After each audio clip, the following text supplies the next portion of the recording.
السلام عليكم ورحمة الله وبركاته. إن الحمد لله نحمده ونستعينه ونستغفره ونعوذ بالله من شرور أنفسنا ومن سيئات أعمالنا. من يهده الله فلا مضل له ومن يضلل فلا هادي له، وأشهد أن لا إله إلا الله وحده لا شريك له، وأشهد أن محمدا عبده ورسوله صلى الله تعالى عليه وعلى آله وصحبه وسلم تسليما كثيرا. أما بعد، فأعوذ بالله من الشيطان الرجيم. ولا تقتلوا أولادكم خشية إملاق نحن نرزقهم وإياكم إن قتلهم كان خطأ كبيرا। সম্মানিত শ্রোতা দর্শক মণ্ডলী, যেখান থেকে আমাদের সাথে যুক্ত হয়েছেন, আল্লাহ রাব্বুল আলামিন আপনাদেরকে সার্বিক দিক থেকে সুখে রাখুন, শান্তিতে রাখুন এবং সমস্ত বালা মুসিবত অনিষ্ট থেকে, রোগ থেকে, বিপদ আপদ থেকে আল্লাহ রাব্বুল আলামিন হেফাজতে রাখুন এবং দিনের জ্ঞান বৃদ্ধির জন্য আল্লাহ রাব্বুল আলামিন আরো আগ্রহী হওয়ার তৌফিক দান করেন। যা কিছু শিখছেন, জানেন, আল্লাহ যেন যথাযথ আমলের তৌফিক দান করেন এবং সেই পথে আমাদেরকে সকলকে অন্য অন্য আল্লাহর বান্দাদের দাওয়াত দেওয়ার তৌফিক দান করেন। এটি হচ্ছে আল্লাহর দ্বীন। আমাদের ধারাবাহিক আলোচনা ফিকহুন নিকাহ, বিবাহের মাসাইল চলে আসছে। আজকে পর্ব নম্বর 22, তারিখ 7 রজব 1447 হিজরি মোতাবেক 27 ডিসেম্বর 2025। আজকের বিষয়বস্তু হচ্ছে পরিবার পরিকল্পনা, ফ্যামিলি প্ল্যানিং। এ সম্পর্কে শরীয়তের বিধান কি? একজন মুসলিম যে আল্লাহর প্রতি বিশ্বাসী, পরকালে বিশ্বাসী, দ্বীনে ইসলাম তার জীবন বিধান, তার জন্য জীবনের প্রতিটি ক্ষেত্রে, আকীদার বিষয় হোক, ইবাদত বন্দেগীর বিষয় হোক, আর লেনদেন, আদান প্রদান, আখলাক চরিত্রের বিষয় হোক, আর আদান প্রদানের একটি গুরুত্বপূর্ণ বিষয় হচ্ছে বিবাহ সম্পর্কীয় মাসাইল। এই ক্ষেত্রেও রব্বুল আলমিনের বিধান আমাদেরকে মেনে চলতে হবে। আর বৈবাহিক সম্পর্কের মাধ্যমেই গর্ভধারণ হয়ে থাকে। এতে কোন রকমের পরিকল্পনা করা, যেটিকে পরিবার পরিকল্পনা বলা হচ্ছে, ফ্যামিলি প্ল্যানিং বলা হচ্ছে, এটির হুকুম শরীয়তে কি, এই নিয়ে আজকে আলোচনা করব। খুব সংক্ষেপে আলোচনা, আর তারপর ইনশাআল্লাহ তাআলা আমরা আমাদের ধারাবাহিক প্রশ্নোত্তর পরে আসবো। আল্লাহ রাব্বুল আলামিন আমাদেরকে যেন তৌফিক দান করেন। লেখক বিষয়টি সংক্ষেপে আলোচনা করেছেন এবং তিনি বলছেন যে মানব প্রজন্ম, আমাদের পিতামাতা ছিলেন, পিতামাতাদের পিতামাতা ছিলেন, আবার আমাদের ছেলেমেয়েরা রয়েছে, তাদের ছেলে মেয়ে হবে। এইভাবে যে মানব প্রজন্ম আল্লাহর জমিনে আসতে থাকবে, কেউ আসবে কেউ যাবে। এইভাবে আল্লাহ রাব্বুল আলামিন তার জমিনকে আবাদ করেছেন শ্রেষ্ঠ সৃষ্টি দিয়ে, মানব জাতি দিয়ে। বিশেষভাবে আল্লাহ রাব্বুল আলামিন জমিনকে আবাদ করেছেন এই মানব জাতিকে দিয়ে, এবং মানব জাতির কল্যাণের উদ্দেশ্যে সমস্ত সৃষ্টিগুলি সৃষ্টি করা হয়েছে। খালাকালাকুম মা ফিল আরদি জামিয়া, পৃথিবীতে যা কিছুই সৃষ্টি আল্লাহ করেছেন, সব হে মানব জাতি তোমাদের স্বার্থে, তোমাদের উপকারে। সেটা আমরা বুঝি আর না বুঝি, সবকিছু আল্লাহ রাব্বুল আমাদের কল্যাণের জন্য সৃষ্টি করেছেন। মানব প্রজন্ম আল্লাহ রাব্বুল আলামিনের একটি বড় নিয়ামত। চিন্তা করুন বিষয়টি। এই মানব প্রজন্ম যদি না থাকতো, তাহলে কখন পৃথিবীর মানুষ একবারে ধরেন আল্লাহ রাব্বুল আলামিন কয়েক লক্ষ, কয়েক কোটি মানুষকে সৃষ্টি করে দিলেন, আর তারপরে এই প্রজন্ম থাকলো না, তাহলে এক সময় এরা বার্ধক্যে উপনীত হবে, আর তারপরে তারা হ্যাঁ মৃত্যুর দ্বার প্রান্তে যাবে। কুল্লু নাফসিন যায়কাতুল মউত, মারা যাবে। এইভাবে মানব প্রজন্ম শেষ হয়ে যাবে। দুনিয়া বিরান পড়ে থাকবে।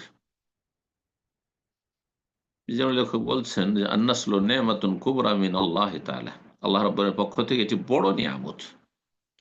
মানব প্রজন্ম আল্লাহ রবের পক্ষ থেকে বড় নিয়ামত এটি। বিশেষ করে যাদের অঢেল ধন সম্পদ আছে, ধন সম্পদ আছে, যদি ছেলে মেয়ে না থাকে, আপনার প্রজন্ম নেই, তাহলে আপনি কত কষ্টে আছেন। এমনকি আপনার যদি কিছু নাও থাকে, হ্যাঁ, অভাবী হন, তবুও একসময় যে বার্ধক্যে উপনীত হবেন আপনি, তখন বার্ধক্যের লাঠি আপনি মনে করছেন আপনার সন্তান সন্ততি, এরা আপনার সেবা যত্ন করবে, এরা আপনার পরিচর্যা করবে, এরা আপনার খোঁজ খবর নেবে, এরা আপনার খেদমত করবে, এরা আপনার দেখাশোনা করবে। জি।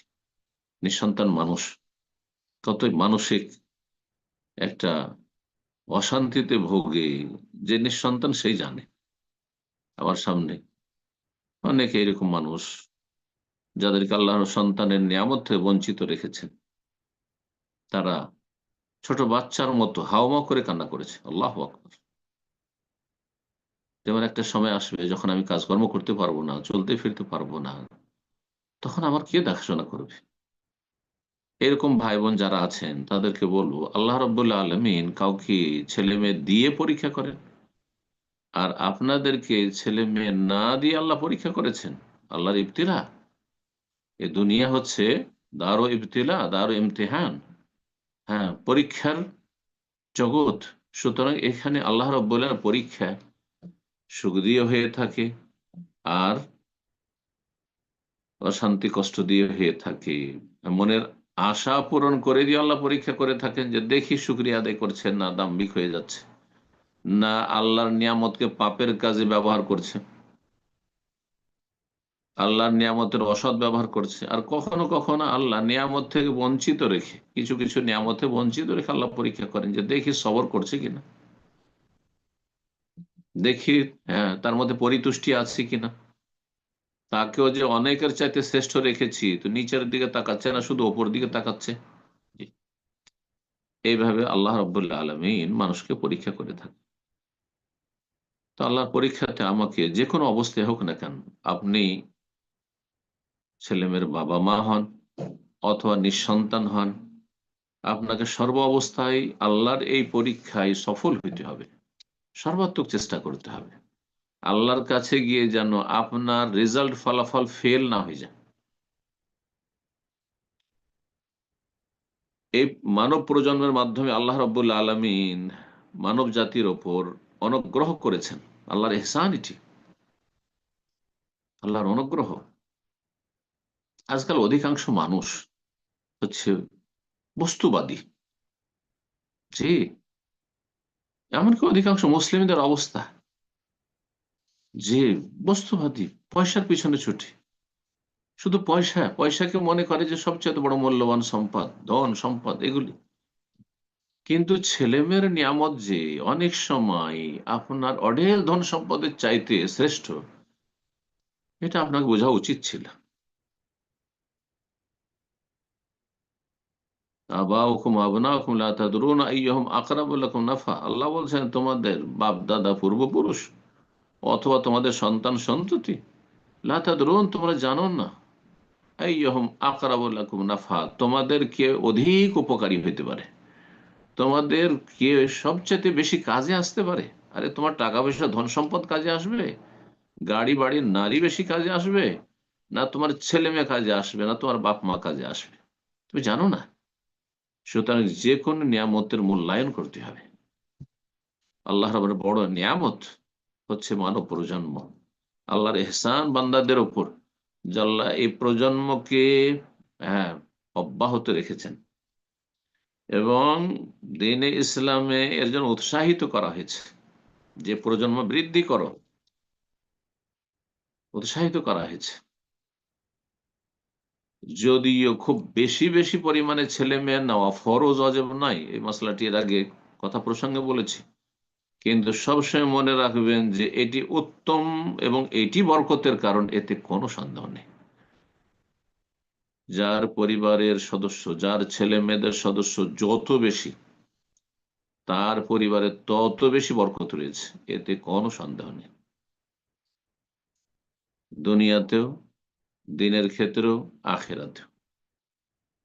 রাসূলুল্লাহ সাল্লাল্লাহু আলাইহি ওয়াসাল্লাম উৎসাহিত করে, তাজাওয়াজুল ওয়াদুদ আল ওয়ালুদ, তোমরা বিয়ে করো এমন নারী দেখে, এমন স্ত্রী দেখে, এমন পাত্রী দেখে, আল ওয়াদুদ, যে প্রেমময় হয়, যে ভালোবাসা আদান প্রদান করতে পারে। কেমন করে বুঝবেন? তার মা খালাদের স্বভাব চরিত্র দেখে, হ্যাঁ, তার বোনদের স্বভাব চরিত্র দেখে, হ্যাঁ, তার বংশের মেয়েদের, হ্যাঁ, আচার আচরণ দেখে, তারা তার স্বামীদের সাথে কেমন আচার আচরণ করে। তাজাওয়াজুল ওয়াদুদ, প্রেমময়ী দেখে বিয়ে করো, প্রেম বিনিময় করতে, হ্যাঁ, আগ্রহী, অনীহা নেই, গাফিলতি নেই। আল ওয়ালুদ, আর বেশি বেশি সন্তান দিতে পারে এমন পাত্রী দেখে বিয়ে করো। ফাইন্নী মুকাসিরুম বিকুম উলামা ইয়াউমাল কিয়ামাহ, কারণ আমি কিয়ামতের দিনে হাসর মাঠে আমি তোমাদেরকে নিয়ে গৌরব করব যে আমার উম্মতের সংখ্যা অন্যান্য সমস্ত উম্মত, সমস্ত নবীর উম্মত চাইতে বেশি। আল্লাহ রাবুল আলমিনের যখন এটি বড় নিয়ামত এবং ইসলামের জন্য উৎসাহিত করা হয়েছে, উদ্বুদ্ধ করা হয়েছে, এর ফজিলত বর্ণনা করা হয়েছে বেশি বেশি সন্তান নেওয়ার, সুতরাং আপনি পরিবার পরিকল্পনা করবেন এমন ভাবে যে একবার লিমিটেড করে দিলেন। আরবি ভাষায় দুটো শব্দ রয়েছে, একটা হচ্ছে তাহদিদুন নাসল, আর একটা হচ্ছে তানজিমুন নাসল। তাহদিদুন নাসল মানে আপনি লিমিটেড করে, সীমিত করে দিলেন, যে বাস দুটো নেব বা তিনটে নেব বা চারটে নেব, তারপরে একেবারে নেব না, স্থায়ী বন্ধ। এটি হারাম, জায়েজ নয়, এটি জায়েজ নয়।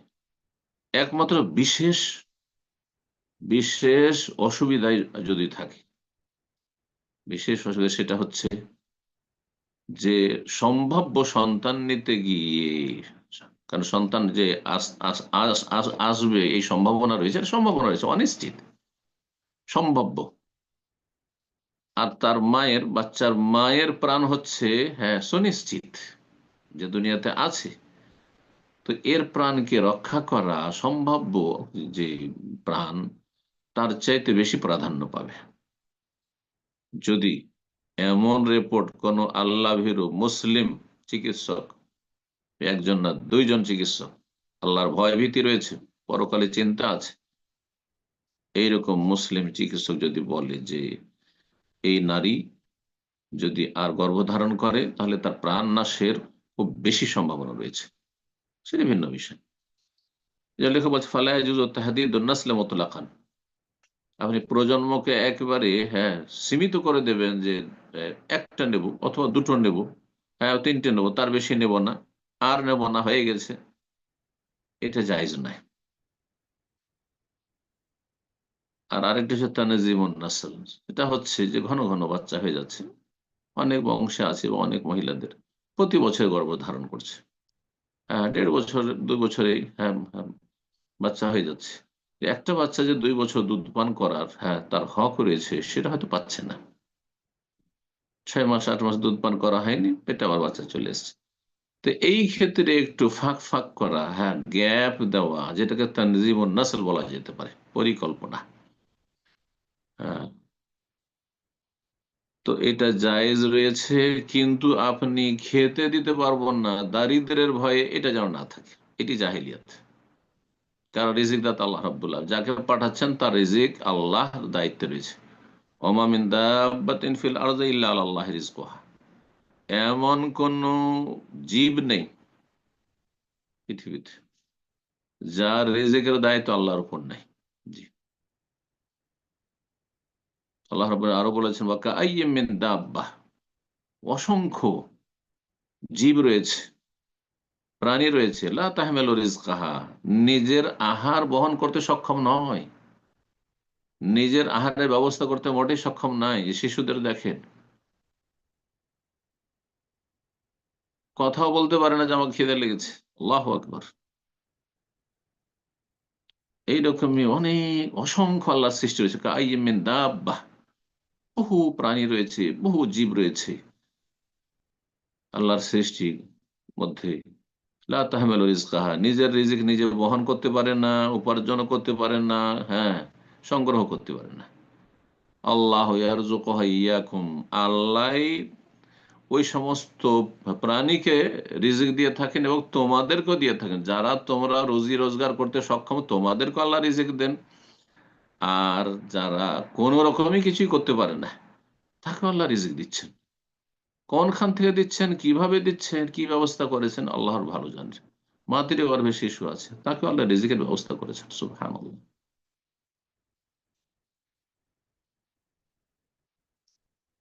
এই জন্য বলছেন লেখক যে ওয়ালা ইয়াজুজু মানউল হামল, গর্ভধারণে বাধা দেওয়া যায় নয়, যে না বাচ্চা যেন না আসে, পেটে বাচ্চা যেন না আসে, যদি উদ্দেশ্য হয়, হ্যাঁ, যে দারিদ্র, অভাব, অভাব আছে অথবা অভাব হয়ে যাবে, অভাবের আশঙ্কা করেছেন, অভাব নেই হয়তো, কিন্তু ভয় পাচ্ছেন যে ছেলে বেশি হলে কি করে খাওয়াবো, কি করে চলবো, অথবা অভাব আছে অলরেডি, এই অভাবের কারণে আমি বাচ্চা বেশি নেব না, এই এই নিয়ত যেন এই নিয়তে খারাপই না থাকে। কিন্তু বাচ্চার স্বাস্থ্যকে কেন্দ্র করে, বাচ্চার মায়ের স্বাস্থ্যকে কেন্দ্র করে যদি গ্যাপ দেওয়া হয় তো জায়েজ রয়েছে। আর সেটা গ্যাপ এই নয় যে 10 বছর পরে একটা করে বাচ্চা, যেমন আজকাল এক শ্রেণীর মহিলারা বা এক শ্রেণীর পরিবার, হ্যাঁ, বলছে এক বাচ্চা থেকে আরো বাচ্চার মধ্যে গ্যাপ হচ্ছে 10 বছর, 10 বছর, হ্যাঁ, আর কতদিন আর গর্ভধারণ করবে, তো দুটোর বেশি বা তিনটার বেশি এমনিতে হবে না, এটাও জায়েজ নাই। ঠিক আছে, 2 বছর বাচ্চা দুধ পান করবে, আর 6 মাস থেকে 10 মাস, হ্যাঁ, গর্ভধারণ, 3.25 বছর থেকে 3 বছর পর্যন্ত এক বাচ্চা থেকে আরো বাচ্চার মধ্যে, হ্যাঁ, যদি গ্যাপ দেওয়া যায় তো শরীয়ত কোনো আপত্তি নেই। কিন্তু অভাব হয়ে যাবে, খাওয়াতে পারবো না, কি করে সংসার চালাবো, হ্যাঁ, দারিদ্র্যের ভয়, এসব যেন না থাকে। আল্লাহ রাব্বুল কোরআনে কারিমে সূরাতুল ইসরা সূরা 22 আয়াত নম্বর 31 এ ইরশাদ করেছেন, ওয়ালা তাকতুলু আওলাদাকুম খাশইয়াতা ইমলাক, তোমরা তোমাদের সন্তানদেরকে হত্যা করো না দারিদ্র্যের আশঙ্কায়। তাহলে দারিদ্র নেই, অভাব নেই, সংসার চলছে দিব্যি, কিন্তু ভয় পাচ্ছেন যে ছেলে মেয়েগুলো বড় হবে, তারপর লেখাপড়া করাইতে হবে, স্কুল কলেজ ইউনিভার্সিটির খরচ খরচা আছে, এক একটা ছেলে সম্পর্কে মেয়ে সম্পর্কে প্ল্যানিং আছে, যে কি করব, একটা ডাক্তার বানাবো, তো এই বানাবো সেই বানাবো, বহু টাকা, এক একটাতে কোটি কোটি টাকা খরচ। এসব হিসাব করে দেখছে যে না, বেশি বাচ্চা নিলে তো মূর্খ থেকে যাবে হয়তো, যেমন আজকালকার অধিকাংশ মানুষের অবস্থা এরকম। সুতরাং দুটো বাচ্চা নেবো আর দুটোকে ডাক্তার বানাবো, না হয় আর কিছু বানাবো, হ্যাঁ, বেশি বেশি পয়সা খরচ করে পড়াবো, আর বেশি নেব না, এগুলো জায়েজ নয়। দারিদ্রের ভয়, দারিদ্র নেই কিন্তু দারিদ্রের ভয় করছেন, এমনটা যদি থাকে তো হারাম। আল্লাহ বলছেন নাহানু নারযুকুহুম ওয়া ইয়্যাকুম, কারণ আমি যে শিশুগুলো আসছে, হ্যাঁ, আগামী প্রজন্ম আসছে তোমাদের মাধ্যমে, তাদেরকেও রিজিক দিয়ে থাকি আর তোমাদেরকেও দিই। তোমরা কোথা থেকে পাবে যদি আল্লাহ না দিত? ইন্না কাতলাহুম কানা খিতান কাবীরা, কারণ এই নিষ্পাপ শিশুরা যে পৃথিবীতে আসতে যাচ্ছে আর তুমি বাধা দিচ্ছ আসতে দেব না, এটি খিতান কাবীরা, মানে খাতাউন কবীর, বড় গুনাহ, বড় পাপ। জি, চিন্তা করুন তো, আপনারা যারা এইভাবে, হ্যাঁ, দুটোর পরে, তিনটের পরে, একটার পরে নিতে চাইছেন না আর নেবই না, আসতে দিতে চাইছেন না, যদি আপনার বাবা মা তাই করতো, আর আপনার, আপনি 3 নম্বর, 4 নম্বর, 5 নম্বর, অথবা 8 নম্বর, 10 নম্বর অনেকে আছে, তাহলে আপনি তো পৃথিবীর মুখই দেখতেন না। আর এসব অসৎ নিয়ত আর এসব পাপাচারে লিপ্ত হওয়ার কোনো সুযোগই ছিল না আপনার। হ্যাঁ, আল্লাহ রাব্বুল আলামিন আপনার ওপর, হ্যাঁ, তার যদি এরকম গজব হয় যে তোকে ধ্বংস করে দেবো, তো কি করবেন আপনি? আর বহু লোকের এরকম আল্লাহর আযাব আসছে, মানসিক আযাব, শারীরিক আযাব, পারিবারিক আযাব, আর ছেলে মেয়েদের হতাহত, দুর্ঘটনার শিকার, এসব হচ্ছে, কিন্তু মানুষ শিক্ষা নিচ্ছে না। মানুষের জ্ঞান চক্ষু নেই, ইমানি চক্ষু নেই, ইমানি অন্তর্দৃষ্টি হারিয়ে গেছে, যার ফলে শিখে না, শিক্ষা দিলেও শিখে না। আল্লাহ রাব্বুল সংশোধনের তৌফিক দান করেন।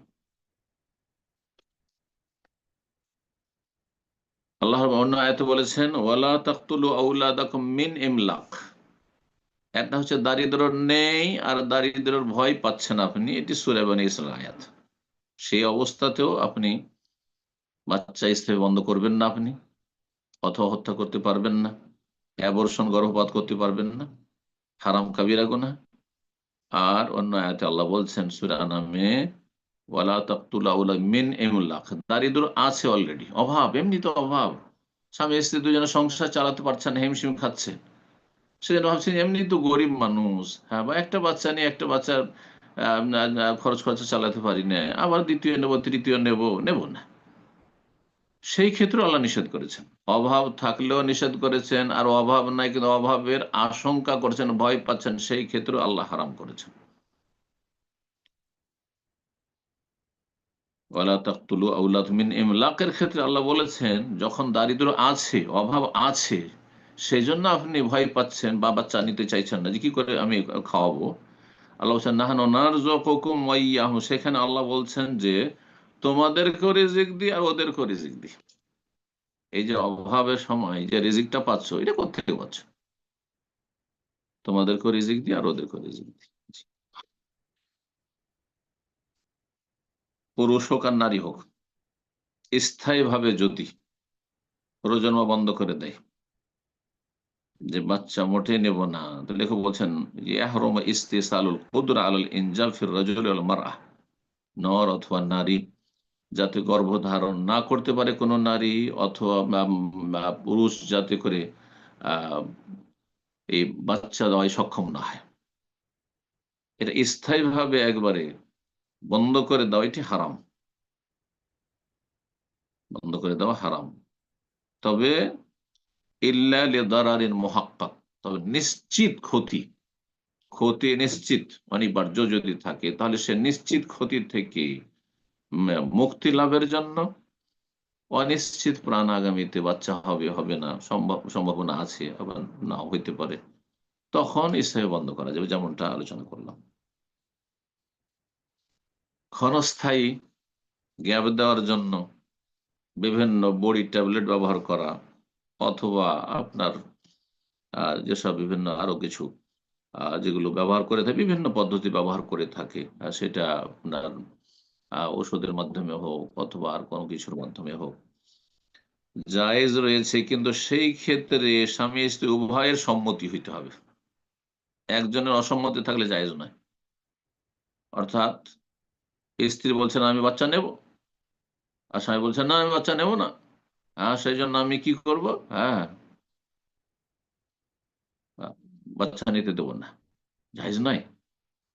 অথবা এর বিপরীতে স্ত্রী বলছে আহ, এক কথা, স্বামী বলছে এক কথা, চলবে না, বলছে ইয়াজুজু লিল মারআতি বিরিদা যাওজিহা তানাউল মা ইয়ামনাউল হামল, স্বামীর সম্মতিক্রমে স্ত্রী যদি মনে করে যে আমি এমন কোনো ওষুধ ব্যবহার করব অথবা এমন কোনো মাধ্যম ব্যবহার করব যাতে আহ, বাচ্চা গর্ভধারণ না করে, হ্যাঁ,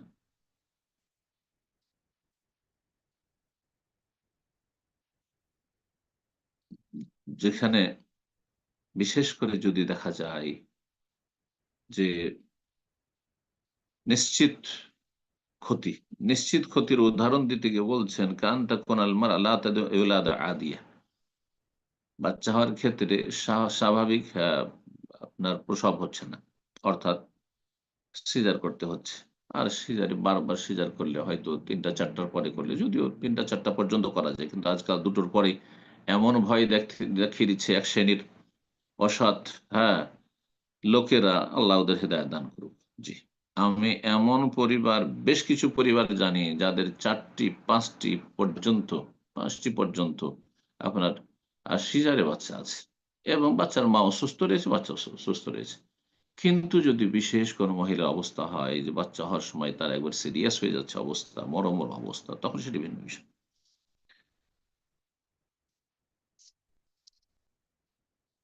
এই ক্ষেত্রে স্বামী স্ত্রীর সম্মতি হইতে হবে, বলছে ইজা রাদিয়া জাওজান বিযালিক, স্বামী স্ত্রীর উভয় সম্মতি হইতে হবে, এবং শরীয়ত সম্মত পদ্ধতিতে হইতে হবে, যাতে লা দারারা ফিহা আল মারাহ, যাতে নারীর কোনো ক্ষতি না থাকে। এমনটা করতে পারবে না স্বামী যে শারীরিকভাবে স্ত্রী তাতে ক্ষতিগ্রস্ত হয়। এবং এই ক্ষেত্রে রিপোর্ট বলছে ওয়াকাররারা যালিকা তাবিবুন সিকাহ, বিশ্বস্ত চিকিৎসক যদি সেটা নিশ্চিত করে সেটা ভিন্ন বিষয়, তখন সেটা চলবে। তো এই বিষয়গুলি ছিল আজকের আলোচনা।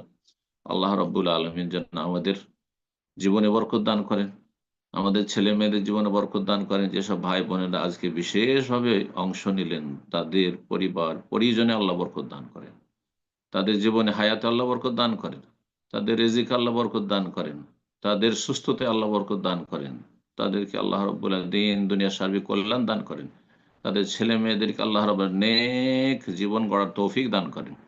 ঈমানি ইসলামী তরবিয়তের আল্লাহ আমাদের সকলকে তৌফিক দান করেন। রব্বানা আতিনা ফিদ দুনিয়া হাসানা ওয়া ফিল আখিরাতি হাসানা ওয়া কিনা আযাবান নার। রব্বানা হাব লানা মিন আজওয়াজিনা ওয়া যুররিয়্যাতিনা কুররাতা আ'য়ুন ওয়াজআলনা লিল মুত্তাকিনা ইমামা। সুবহান রাব্বিকা রাব্বিল ইজ্জাতি আম্মা ইয়াসিফুন ওয়া সালামুন আলাল মুরসালিন ওয়াল হামদুলিল্লাহি রাব্বিল আলামিন। জাজাকাল্লাহ খায়ের সম্মানিত শেখ। তো সম্মানিত দিনী ভাই ও বোনেরা, এখনই আমাদের প্রশ্নোত্তর পর্ব শুরু হবে। তো প্রশ্ন করার ক্ষেত্রে আমরা জলদি একটা নীতি স্মরণ করে দিচ্ছি। প্রশ্ন করার ক্ষেত্রে অবশ্যই আমরা সংক্ষিপ্ত আকারে একটা করে প্রশ্ন করব, একের অধিক প্রশ্ন করার সুযোগ নেই। আর প্রশ্ন করার পূর্ব মুহূর্তে আমরা অবশ্যই যে শহর বা দেশ থেকে আমরা প্রশ্ন করব প্রেক্ষাপট বোঝার উদ্দেশ্যে আমরা মেনশন করব। আর গত সপ্তাহে যারা প্রশ্ন করার সুযোগ পেয়েছিলেন, তারা কেউ যদি হ্যান্ড রেজ করে থাকেন, অবশ্যই নিজ দায়িত্বে আপনারা লোয়ার হ্যান্ড করে নিন, অন্যদেরকে প্রশ্ন করার জন্য সুযোগ করে দেবেন ইনশাআল্লাহ। আমরা সময় না নিয়ে এখন এই প্রশ্নোত্তর পর্ব শুরু করবো। তবে আবারও স্মরণ করাবো, যারা হ্যান্ড রেজ করেছেন প্রশ্ন করার উদ্দেশ্যে, আপনাদের নাম মেনশন করার সাথে সাথে আপনাদের ডিভাইসে আপনাদের মাইক্রোফোনগুলো আনমিউট করতে বলা হবে। তো আপনারা সাথে সাথে আনমিউট করে নিয়ে প্রশ্ন করবেন, যাতে করে আমরা সময়টা কাজে লাগাতে পারি ইনশাআল্লাহ। তো শুরুতে প্রশ্ন নিব। প্রশ্ন করবেন ইকবাল, আপনি প্রশ্ন করুন। আসসালামু আলাইকুম রহমতুল্লাহি ওবারাকাতুহু। ওয়ালাইকুম আসসালাম ওয়া রাহমাতুল্লাহি ওয়া বারাকাতুহু। শেখ, জি, আমি নিউ ইয়র্ক জামাইকা থেকে বলছি। আমি মাশাআল্লাহ। প্রশ্ন করতে চাচ্ছি যে ইদানিং মনে করেন আমরা যারা অ্যারাবিক লাইনে পড়ি নাই, আমরা তো তোপ পড়ি না বা টুপি পড়ি না। তো হুম, হুম, ইদানিং মসজিদে আমি প্রশ্ন পাইছি যে এরকম ওনারা বলতেছে যে ও আমরা তো, আপনারা তো টুপি পড়েন না, ইয়া পড়েন না, প্যান্ট পড়েন না, আপনারা তো আল্লাহওয়ালা না। ইভেন হুম, কি হুম। মসজিদেও আমি দেখছি যে ওনারা ওই অন্য পোশাকধারী মানুষ যদিও ইমামতিতে বেশি যোগ্যতা রাখে, ওনাদেরকে সিলেক্ট করা হয় না ইমাম হুম, না হুম। আসলে। এই আচ্ছা, সম্বন্ধে একটু জানতে চাইতেছি। আর ইদানিং দেখতেছি যে ওই কিছু টুপি ভাই তারা রয়েছে, ওনারা তারা কি, টুপিকে ইসলামিক আমি ইসলামিক যেটা প্রশ্ন করি আপনাকে শুনেন, তারা কি জি, বলছে যে টুপি লাগালে আল্লাহওয়ালা হয়ে যায় নাকি? টুপি টুপি তোব অথবা এগুলি জুব্বা, লাগালে হ্যাঁ, আল্লাহ আল্লাহ জুব্বা হয়ে যায়। জুব্বা জুব্বা পরলে আল্লাহওয়ালা হয়ে যায়। জি জি জি জি, ওনারা সব ওদেরকে সময় পড়ে, এ- ওনারা এর এর তাবলিগ করে। প্রমাণ কি? এর প্রমাণটা কি ওদের জিজ্ঞেস করবেন যে এর প্রুফ কি যে পোশাকে শুধু আল্লাহওয়ালা হয়? আর আল্লাহ হেদায়েত। আরেক আরেকটা ছোট্ট প্রশ্ন ছিল এই রিলেটেড, যে ওনারা ওই এখন নতুন কিছু টুপি বাইর হইছে যেটাতে মদিনা শরীফের ইয়া করা থাকে, পিকচার ওনারা হুম, ওই সিলাই করি বা এমব্রয়ডারি করা থাকে। তো এ সম্বন্ধে একটু বলবেন যে এটা তো মনে হয় যে কিরকম একটা পূজার মতো শুরু হয়ে যাচ্ছে। এরা এরা বেরেলবি হবে সম্ভবত, রেজবি বেরেলবি, তাই না? আপনি যে মসজিদে যাচ্ছেন তারা কি এরকম? কারণ মদিনার ছবি রাখবে বা গম্বুজের, সবুজ গম্বুজের ছবি রাখবে টুপিতে, এরা সাধারণত এই বেরেলবি গুলো হয়ে থাকে। হম, ভারত, পাকিস্তান, বাংলাদেশ। আল্লাহ তাদেরকে হেদায়েত দান করুন। ভাই হয়তো লেনেন নাই। যাই, ওনার প্রশ্ন আপনারা শুনলেন। বিসমিল্লাহির রহমানির রহিম, আলহামদুলিল্লাহ ওয়াসসালাতু ওয়াসসালামু আলা রাসূলিল্লাহ। প্রশ্ন করলেন যে আজকাল কিছু মসজিদে, আমরা আমেরিকায় আছি, সেখানে গেলে কেউ জুব্বা পরে আসে আর তার সাথে টুপি থাকে, আবার কেউ প্যান্ট শার্ট পরে আসলে তাদেরকে তারা ঘৃণার দৃষ্টিতে দেখে এবং তারা বলে যে আপনারা আল্লাহ না। কেন? যে আপনারা টুপি পরেন না বা জুব্বা পরেন না। তো তাদেরকে বলবো যে টুপি আর জুব্বাতে প্রমাণ করে না যে আল্লাহওয়ালা মানুষ। মানুষের, হ্যাঁ, এসব বাহ্যিক রূপ চেহারা মোটেই ইমান ইসলামের প্রমাণ বহন করে না। নবী সাল্লাল্লাহু আলাইহি ওয়াসাল্লামের হাদিস, ইন্নাল্লাহা লা ইয়ানজুরু ইলা সুওয়ারিকুম, ওয়ালা ইলা আজসাদিকুম, আল্লাহ তোমাদের রূপ চেহারাও দেখেন না। তবে দাড়িটা কিন্তু রূপ চেহারা শুধু না, এটি ইবাদত, এটা মনে রাখবেন। দাড়ি থাকতে হবে, আপনার জুব্বা টুপি থাকার কোনো প্রয়োজন নেই, কিন্তু দাড়িটা অবশ্যই থাকতে হবে। কিন্তু এমন দাড়ি মোটা থাকবেন আর বলবেন যে আল্লাহ আল্লাহ, না, এটা ভুল ধারণা। তাহলে আপনার বড় একটা ঘাটতি আছে। ইন্নাল্লাহ লা ইয়ানজুরু ইলা সুওয়ারিকুম, আল্লাহ তোমাদের রূপ চেহারা দেখতে চান না। কে দেখতে সুঠাম, আর কার লেবাস পোশাক ঢিলা ঢালা একবারে, আর জুব্বা, আর কার টুপি আছে, কার কত উঁচা টুপি, হ্যাঁ, কার কত কলিওয়ালা টুপি, না, এগুলো দেখেন না। ওয়ালা ইলা আজসা দেখুন, তোমাদের দেহ দেখেন না, বডিও দেখেন না। ওয়ালাকিন ইয়ানজুরু ইলা কুলুবিকুম ওয়া আমালিকুম, আল্লাহ তোমাদের অন্তর দেখেন, এবার তোমাদের কর্মগুলি দেখেন। অন্তরে ঈমান কতটা বদ্ধপরিকর, কতটা ঈমান, হ্যাঁ, শক্ত হয়ে বসে আছে, যে ঈমানকে দুনিয়ার কোনো শক্তি কেড়ে নিতে পারবে না। সেটা আল্লাহ জানছেন, আমরা জানছি না, সেটা গোপনীয় বিষয়। পাশাপাশি আমরা দুইজন বসে আসি, একজনের ঈমান সারা দুনিয়া কেড়ে নিতে পারবে না। জি, না কোনো প্রলোভন দিয়ে দুনিয়ার সারা পৃথিবীর রাজত্ব দিয়ে কেড়ে নিতে পারবে, আর না তার, হ্যাঁ, প্রাণ নাশ করে তাকে হত্যা করে কেড়ে নিতে পারবে। ঈমান ইসলাম অন্তরে কেড়ে নিতে পারবে না। আর একজন পাশে বসে আছে, 3 পয়সায় বিক্রি হয়ে যাবে। তাকে যদি বলা হয় যে একটা চেয়ারম্যান বানাবো, তাতে বিক্রি হয়ে যাবে। বুঝা গেছে? তোমাকে এবার সুযোগ দেওয়া হবে, তাতে বিক্রি হয়ে যাবে, সব বিক্রি করে দিবে, জান্নাত বিক্রি করে দিবে দুনিয়ার, হ্যাঁ, তুচ্ছ তুচ্ছ জিনিসের বিনিময়। জি, ঈমান ইসলাম শেষ করে ফেলবে। জি, নাসাউল্লাহ সালামাত ওয়াল আফিয়া। তো আল্লাহ কলব দেখেন, অন্তর দেখেন। আর কি দেখেন? শুধু অন্তরে দাবি করলে হবে না, কারণ এক শ্রেণীর বেদিনগুলো কিন্তু আমাদের সমাজে এরকমটাই করে। হ্যাঁ, শুধু দাড়ি রাখলেই হবে, আর শুধু মসজিদে গেলেই হবে, নামাজ পড়লেই হবে, আমাদের অন্তরটা ভালো না। যারা দাঁড়িয়ে রাখে, যারা নামাজ পড়ে, ওদের অন্তর ভালো না, আমাদের অন্তর খুব ভালো। না, এরা শয়তান, এতে কোনো সন্দেহ নেই। নবী সাল্লাল্লাহু আলাইহি ওয়াসাল্লাম শুধু অন্তরের কথা বলেন, ও আমালিকুম, তোমাদের অন্তরে ঈমান আছে, এর প্রমাণ বহন করে তোমাদের বাহ্যিক আমলগুলি। তোমাদের কাজকর্ম কেমন, তোমাদের আচার আচরণ কেমন, হ্যাঁ, তোমাদের ইবাদত বন্দেগীর কোয়ালিটি কেমন। তোমরা কি মুরগির ঠোকর মাতো ঠিক আসারো, না ফজরের সময় ঘুমাও সূর্য উঠিয়ে তারপরে সকাল 9টা-10টায় যখন কাজে বেরোলে তখন নামাজ পড়লে, অথবা পড়লে না খেয়াল খুশি কুপ্রবৃত্তির অনুসরণে, যখন মন চাইলো পড়লে, যখন মন চাইলো পড়লে না, নাকি আল্লাহ রাব্বুল আলামিনের পুরোপুরি গোলামি, দাসত্ব মেনে নিয়ে আল্লাহ যেদিকে যেতে বলে সেদিকে যাচ্ছেন আপনি। হাইয়া আলাস সালাহ, হাইয়া আলাল ফালাহ হয়ে গেছে, আর শুয়ে থাকার কোনো সুযোগ নেই, আর বসে থাকার কোনো সুযোগ নেই। এখন উজু করে প্রস্তুত হইতে হয়, মসজিদে যেতে হবে পুরুষ মানুষ, মহিলাকে মুসাল্লায় দাঁড়াইতে হবে, সালাত আদায় করতে ওয়াক্তের ভিতরে।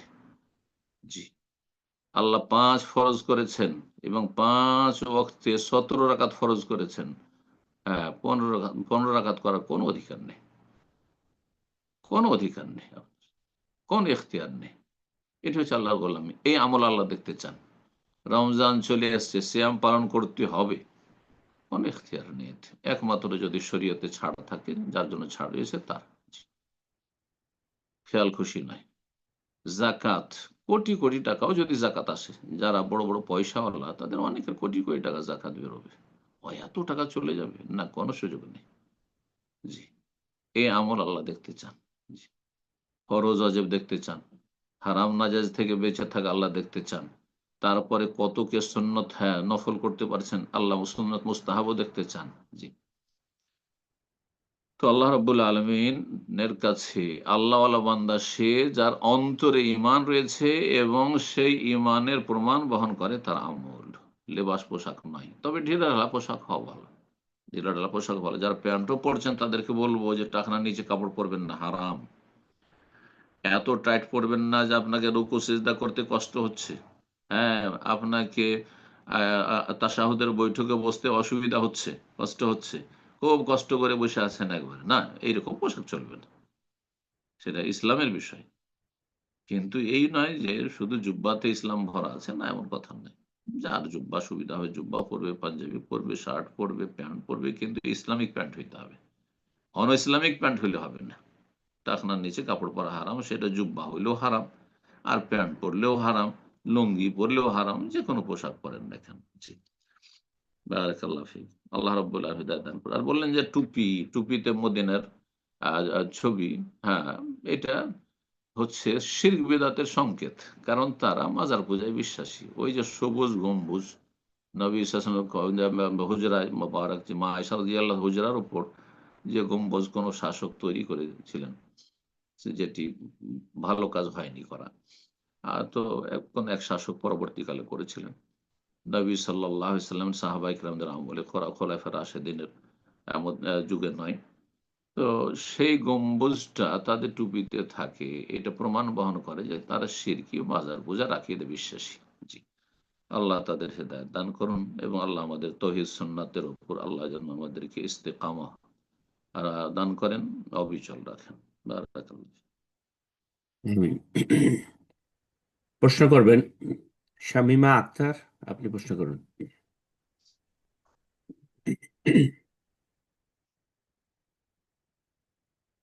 আসসালামু আলাইকুম। ওয়ালাইকুম আসসালাম ওয়া রাহমাতুল্লাহি ওয়া বারাকাতুহু। যে আমি সৌদি আরবের রিয়াদ থেকে বলছি। আমি জানতে বল। চাচ্ছি, রদিতু বিল্লাহি রব্বা, এই জিকিরটা আমরা আজানের জবাবের ভিতরে করব না আজানের জবাব শেষে করব, কোন জায়গায় পড়ব? এই ক্ষেত্রে অধিকাংশ মানুষ মনে করে যে আজানের শেষে সবগুলি দোয়া, তো এটাও আজানের শেষে। কিন্তু শেখ ইবনে বাজ রাহিমাহুল্লাহ তিনি যে সৌদি আরবের বিগত 20-30 বছর আগে যিনি গ্র্যান্ড মুফতি ছিলেন এবং পৃথিবীর 3জন বড় ইমাম বিংশ শতাব্দী, তার অন্যতম। আর ফতোয়া হচ্ছে যে আশহাদু আল্লা ইলাহা ইল্লাল্লাহ, আশহাদু আল্লা ইলাহা ইল্লাল্লাহ, আশহাদু আন্না মুহাম্মাদুর রাসূলুল্লাহ, আশহাদু আন্না মুহাম্মাদার রাসূলুল্লাহ। তো আল্লাহর তৌহিদের কথা আসলো আর নবীর রিসালাতের কথা আসলো, তার সাথে সামঞ্জস্যপূর্ণ হচ্ছে এই দোয়াটি। সুতরাং সেখানেই পড়বে হাইয়া আলাস সালাহ পড়ার আগেই মুয়াজ্জিন যখন আশহাদু আন্না মুহাম্মাদুর রাসূলুল্লাহ শেষ করলো, তখনই পড়ে নেবেন রাদিতু বিল্লাহি রব্বান। হ্যাঁ, তো রবকে পেয়ে আপনি খুব সন্তুষ্ট, আর অবিল ইসলামে দীনান, ইসলামকে জীবন বিধান দিন স্বরূপ পেয়ে আপনি সন্তুষ্ট, এবং অবি মোহাম্মদ সাল্লাল্লাহু রসুল, মোহাম্মদ সাল্লামকে রসুল নবী পেয়ে আপনি সন্তুষ্টি প্রকাশ করছেন আপনি। জি, তো এখানে পড়াটাই হচ্ছে বেশি সহিহ সুন্নাহর কাছাকাছি, সহিহ সুন্নাহর কাছাকাছি, এবং আমরা এটি আমল করি। আরেকটি হাদিসে এইভাবে এসেছে যে মুয়াজ্জিন যখন আশহাদু আল্লা ইলাহা ইল্লাল্লাহ, আশহাদু আন্না মুহাম্মাদুর রাসূলুল্লাহ বলল, তখন রাদিতু বিল্লাহি রাব্বান ইসলাম বলবে। তো এই হাদিসটিও স্পষ্ট করে যে এই সময়টা বলে, এটাই হচ্ছে সহিহ সুন্নাহ। আল্লাহু তাআলা। জি, এরপর যা প্রশ্ন করবেন সুলতানা নাসরিন, জি আপনি প্রশ্ন করুন। আসসালামু আলাইকুম ওয়া রাহমাতুল্লাহি ওয়া বারাকাতুহু। আমি ওয়ালাইকুম ঢাকা আসসালাম। বাংলাদেশ থেকে বলছি। জি, বলেন। জি, আমার প্রশ্নটা হলো বিদআত নিয়ে। যদি কোনো ব্যক্তি বিদআত করে তাহলে কি তার সমস্ত আমল নষ্ট হয়ে যাবে, নাকি শুধুমাত্র যেই আমলটি মানে বেদাতি আমল করা হয় সেটা নষ্ট হয়ে যাবে? এই ব্যাপারে কি কোনো হাদিস আছে যে যেখানে বলা আছে এটা, যে শুধুমাত্র ওই আমলটা নষ্ট হবে নাকি তার সমস্ত আমল নষ্ট হবে, এটা জানতে চাচ্ছিলাম। বেদাত দুই প্রকার। বেদাত হচ্ছে দুই প্রকার। জি, একটি বেদাত হচ্ছে মুকাফফিরা, যে বেদাতে মানুষ কাফের মুশরিক হয়ে যায়, বড় বেদাত, তার অপর নাম হচ্ছে বড় বেদাত।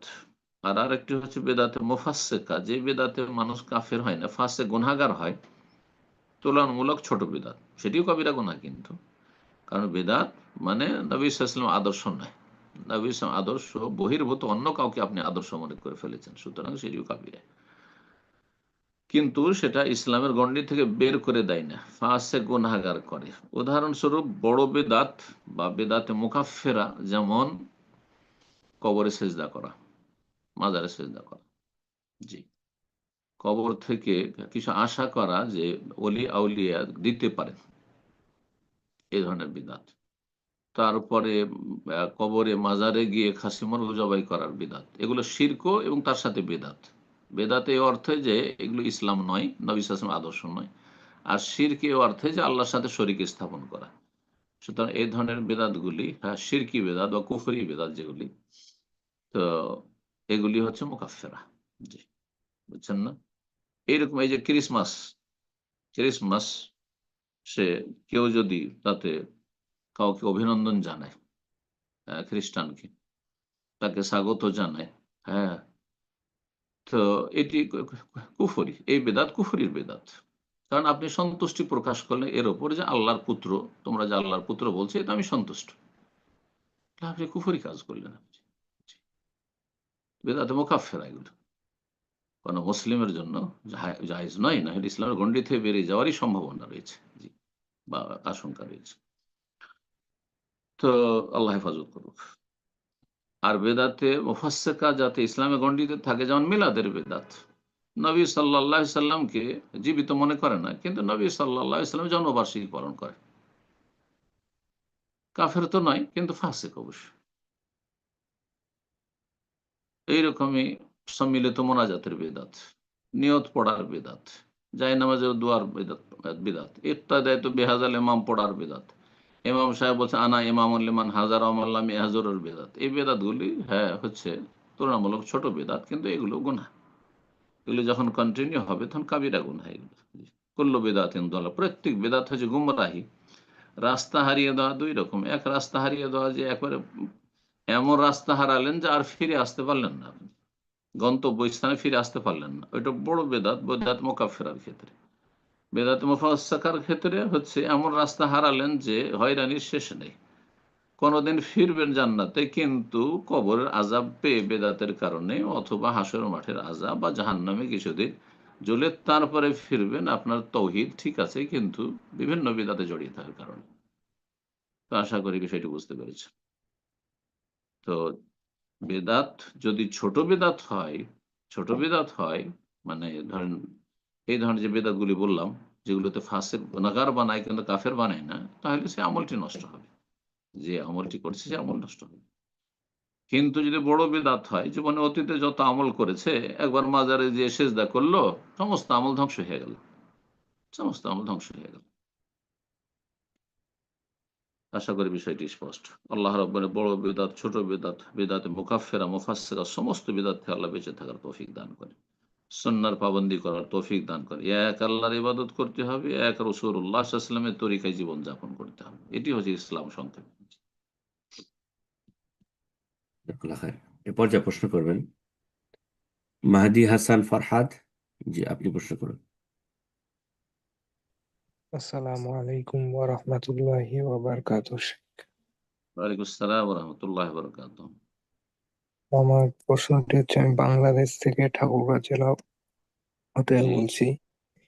বলেন। আমার প্রশ্নটি হচ্ছে, গণতন্ত্র ইসলামিক আইন অনুযায়ী যেহেতু হারাম কিংবা নিষিদ্ধ, হুম, বাংলাদেশ তো গণতান্ত্রিক দেশ, সামনে নির্বাচন, তো এখন একজন মুসলিম হিসেবে আমরা কি উক্ত ভোট প্রয়োগ করতে পারবো কিনা? যদি পারি, তাহলে যারা প্রার্থী হবে তাদের কোন দিকগুলি বিষয় বিবেচনা করে তাকে ভোট দিতে পারবো?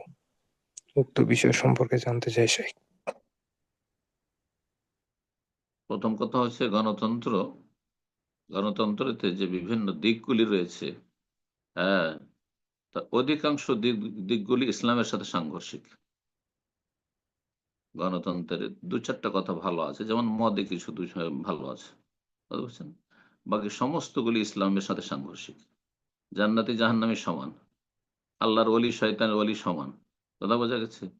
জাহেল, হ্যাঁ, মূর্খ আর আলেম সমান, বুঝা গেছেন? এখন যদি আবু বকর সিদ্দিক রাদিয়াল্লাহু তাআলা আনহু চলে আসেন, তো তার ভোটের যা মূল্য, হ্যাঁ, সেই রকমই যদি ফেরাউন আসে, তো ফেরাউনের ভোটের মূল্য সেটি, আপনি এটাকে মেনে নেবেন? আল্লাহ বোঝার তৌফিক দান করেন। গণতন্ত্র আসলে অমুসলিমদের জন্য, মুসলিমদের জন্য নয়। জি। কিন্তু দুঃখজনক হলে মুসলিমরা কিভাবে এই কাফেরদের মানব রচিত বিধানকে, হ্যাঁ, মাথায় তুলে নিয়েছে, আল্লাহ তাদের সঠিক বুঝ দান করুন। জি।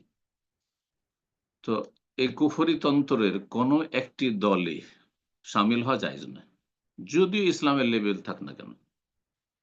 আদর্শিকভাবে আপনি গণতান্ত্রিক কোনো একটি পার্টিকে আপনি, হ্যাঁ, মেনে নেবেন বা তার সহযোগিতা করবেন, এটি জায়েজ নয়, হারাম, কাবিরা গুনাহ, বরং ঈমান ভঙ্গকারী বিষয় হতে পারে। আর এখন ভোট দেবেন কিনা, এই ক্ষেত্রে আমাদের দুটি মত রয়েছে। একদল বলছেন যে না, ভোট দেব না, কিন্তু আর এক দল বলছেন, শেখ ইবনে উসাইমিন রাহিমাহুল্লাহ তার ফতোয়া এটি, যে কখনো কখনো ভোট না দিলে হয়তো মুসলিম জাতির ক্ষতি রয়েছে। সেই ক্ষেত্রে আপনি কোন একটি দল কেন্দ্রিক ভোট দেবেন না, বরং আপনি ব্যক্তি কেন্দ্রিক দিতে পারবেন।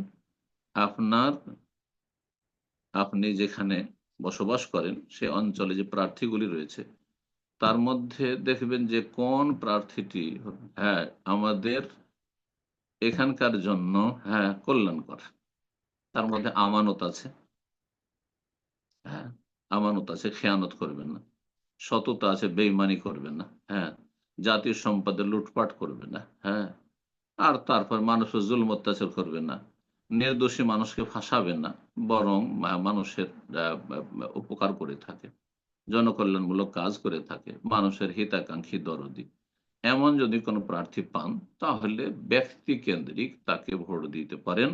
আহ, বেশি খারাপ লোকগুলি, অসৎ লোকগুলিকে আপনার প্রতিহত করার জন্য এটা করতে পারেন। আর যদি দেখেন সবগুলি একই ক্যাটাগরির, সবগুলি একই খোরের মাথা মোড়া, তাহলে কাউকে ভোট দেবেন না, বয়কট করুন আপনি। নাসারুল্লাহ সালামত ওয়াল আফিয়া। জি। এবার যা প্রশ্ন করবেন মিজানুর রহমান, জি আপনি প্রশ্ন করুন।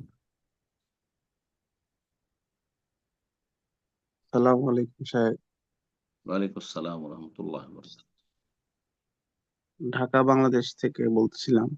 সাহেব আমার প্রশ্ন হচ্ছে, মা যদি জিনাকারী হয় এবং সে মা যদি সংসার ছেড়ে অন্য কোনো আহ, সংসার বেছে নেয়, তাহলে সেই মার প্রতি সন্তান হিসেবে কি দায়িত্ববোধ থাকতে পারে?